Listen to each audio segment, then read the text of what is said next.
ผิดแล้ว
ครับกิจกรรมวันโกนวัดพระธาตุศรีจอมทองวรวิหารสำนักปฏิบัติธรรมประจำจังหวัดเชียงใหม่แห่งที่หนึ่งวันนี้ตรงกับวันเสาร์ที่10เดือนมกราคมพุทธศักราช2569วันแรม7ค่ำเดือน2หรือเดือนยี่บัดนี้ได้เวลาอันสมควรจะได้ขอน้อมกราบพระนาท่านพระอาจารย์มหาพฤกษ์ปปัสสโรผู้ช่วยเจ้าวาดพระรามหลวงได้เมตตาเป็นตัวแทนน้อมกดสวิตช์ไฟเครื่องนมัสการบูชาพระรัตนตรัยเบื้องหน้าโต๊ะหมู่บูชาขอน้อมกราบรัตนาด้วยความเคารพครับอาราธนาพระสงฆ์สามเณรเจริญพรอุบาสกอุบาสิกาได้น้อมประคองอัญชลี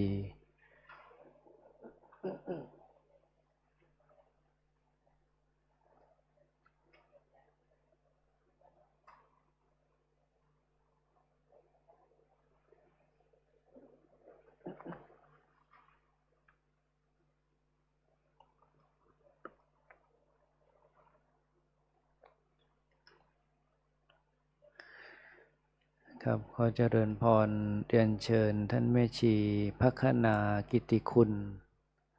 ได้เป็นตัวแทนน้อมกดสวิตช์ไฟเครื่องทองน้อยเฉพาะเครื่องล่างเพื่อบูชาพระเดชพระคุณหลวงปู่พระพรหมมงคล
ครับกล่าวคำบูชาพระรัตนตรัยด้วยความพร้อมเพรียงกันนะครับอิมินาสกาเดนะตังพุทธังอภิปูชยามะอิมินาสกาเดนะตังธัมมังอภิปูชยามะอิมินาสกาเดนะตังสังฆังอภิปูชยามะอะระหังสัมมาสัมพุทโธภควาพุทธังภควันตังอภิวาเทมิสุวาคาโตภควตาธัมโมธัมมังนัมสสามิ สุปฏิปันโนภะคะวะโตสาวกสังโฆสังฆังนะมามิหันธมยังพุทธัสสะภะคะวะโตปุพพาคณมการังกโรมะเสนะโมตัสสะภะคะวะโตอะระหะโตสัมมาสัมพุทธัสสะนะโมตัสสะภะคะวะโตอะระหะโตสัมมาสัมพุทธัสสะนะโมตัสสะภะคะวะโตอะระหะโตสัมมาสัมพุทธัสสะหันธัมมยังพุทธานุสตินยังกโรมะเสอิติปิโสภะคะวะอะระหังสัมมาสัมพุทโธเวชชาจารณสัมปันโนสุขโตโลกวิทูอนุตตโรปุริสธรรมสารถิสัทธาเทวมนุษย์สานังพุทโธ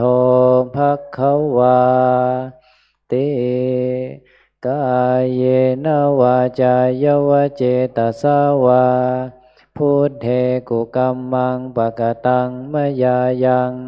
พุทโธปฏิคันหาตุอัจจยันตังกาลันตะเรสังวริตุงวะพุทเทหันธัมมยังธัมมานุสตินยังกโรมะเสสวากขาโตภะคะวะตาธัมโมสันทิติโกอากาลิโกเอหิปัสสิโกโอปัญญิโกปัจจตังเวทิตาโพวิญโยหิติกายเยนวาจายวเจตสาวาธัมเมกุกัมมังปะกตังมยายังธัมโมปฏิคันหาตุอัจจยันตังกาลันตะเรสังวริตุงวะธัมเมหันธัมมยังสังขานุสตินยังกโรมะเส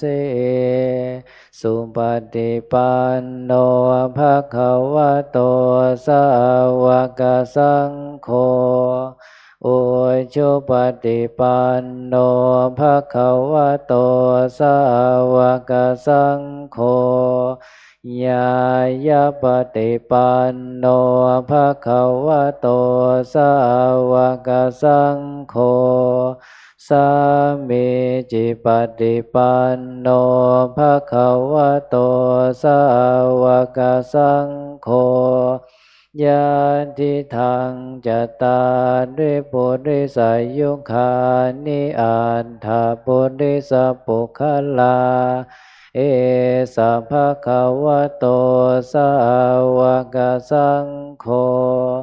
อาหุนายโยปาหุนายโยทักขินายโยอัญชลิกาลนิโยอ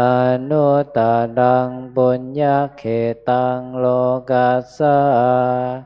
ติกายเยนวาจายวเจตสาวาสังเคกุกัมมังปะกตังมยายังสังโฆปฏิคันหาตุอัจจยันตังกาลันตะเรสังวริตุงวะสังเค